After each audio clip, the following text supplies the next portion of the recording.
Hello everyone, বুলটা লাইফস্টাইলে সকলকে স্বাগত জানাই। চলো আজকে তোমাদের সঙ্গে একটা রেসিপি শেয়ার করব। লাউ শাকের ডাঁটা, আলু, বেগুন এবং পেঁপে মাছ দিয়ে আজকে তোমাদের সঙ্গে একটা সিদ্ধ ঝোলের রেসিপি আমি শেয়ার করব। দেখতে পাচ্ছ এখানে লাউ শাকের ডাঁটা, পেঁপে, আলু, বেগুন সব কিছুকে আমি একই রকম সাইজে লম্বা লম্বা করে এখানে কেটে ভালো করে ধুয়ে নিয়েছি। এবারে আমি প্রেশার কুকারে এগুলোকে ঢেলে নেব। প্রেশার কুকারে দিয়ে প্রেশার কুকারে এগুলোকে ঢেলে পরিমাণ মতো আমি এখানে কি করব, জল দিয়ে পরিমাণ মতো লবণ এবং পরিমাণ মতো হলুদ দিয়ে ঢেকে দেব সেদ্ধ হওয়ার জন্য। তারপরে এখানে আমি দুটো মিডিয়াম সাইজের আমি এখানে পেঁয়াজ নিয়েছি এবং দুটো আমি এখানে কাঁচা লঙ্কা নিয়েছি, ভালো করে কেটে নিয়েছি।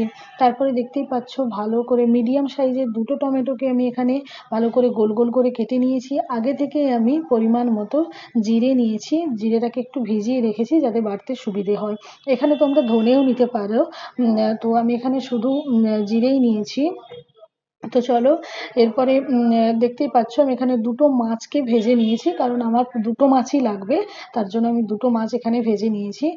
কড়াইয়ে তেল দিয়ে মাছ ভাজার যে বাকি তেলটা, ওতে আরেকটু তেল দিয়ে আমি এখানে কেটে রাখা পেঁয়াজ, লঙ্কা, টমেটো দিলাম।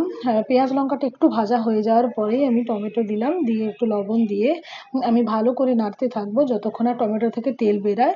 তারপরে দেখতেই পাচ্ছ টমেটো থেকে তেল বেরিয়ে যাওয়ার পরে আমি এখানে তেলটা আলাদা হয়ে যাওয়ার পরে আমি এখানে হলুদ গুঁড়ো দিয়ে দিয়েছি। হলুদ গুঁড়ো দিয়ে আবারও ভালো করে আমি ভেজে নিয়েছি। তারপরে এখানে দেখতেই পাচ্ছ আমার একদম প্রেসার কুকারে যে সিদ্ধ হয়ে গেছে। আমি জলটাকে আলাদা করে নিয়েছি আর এগুলোকে ছেঁকে নিয়েছি। আমার হলুদটা দেওয়ার পরে ভালো করে ভেজে নেওয়ার পরে যখন তেল আলাদা হয়ে গেছে, তারপরে আমি কি করেছি, ছেঁকে নেওয়া সেদ্ধ হওয়া লাউয়ের ডাঁটা, শাক, আলু, বেগুন এবং পেঁপে আমি এখানে দিয়ে দিয়েছি। দিয়ে আমি ভালো করে এখানে এগুলোকে মশলার সঙ্গে একটুখানি কষিয়ে নেব। বারবার ধরে নেড়ে নেড়ে একটু টাইম এখানে নেব, নিয়ে ভালো করে এগুলোকে কষাবো। যেহেতু এগুলোকে সিদ্ধ দিয়েছি, তোমরা এখানে সেদ্ধ না করে কাঁচা অবস্থায় কষিয়েও তোমরা কড়াইতে সিদ্ধ করতে পারো, বাট আমি কম টাইমের জন্য এটা প্রেশার কুকারে ফার্স্ট সেদ্ধ করে নিয়েছি, তারপরে আমি এখানে সেদ্ধ করা এটাকে কষাচ্ছি। তোমরা চাইলে কাঁচা লাউ শাক এই সবজিগুলোকে কাঁচা কষিয়ে জল দিয়ে সেদ্ধ করতে পারো কড়াইয়ে। তো দেখতেই পাচ্ছ আমি এখানে ভালো করে কষিয়ে নিয়েছি। এখানে আমি জিরাকে বেটে নিয়েছি শিলে। তো তারপরে দেখতেই পাচ্ছ আমি কষানোর পরে এখানে জিরাটা দিয়ে দিলাম, জিরাটা দিয়ে একটুখানি নেড়ে নেব ভালো করে।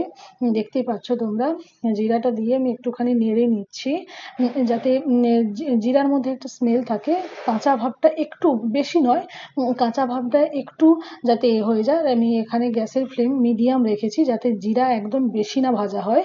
জিরা যেহেতু সেদ্ধ ঝোল করছি, জিরাটা বেশি ভাজা হয়ে গেলে অতটা ভালো লাগবে না, সেদ্ধ সেদ্ধ ব্যাপারটা থাকবে না। তো তোমরা চাইলে জল দেওয়ার পরেও জিরেটা দিতে পারো।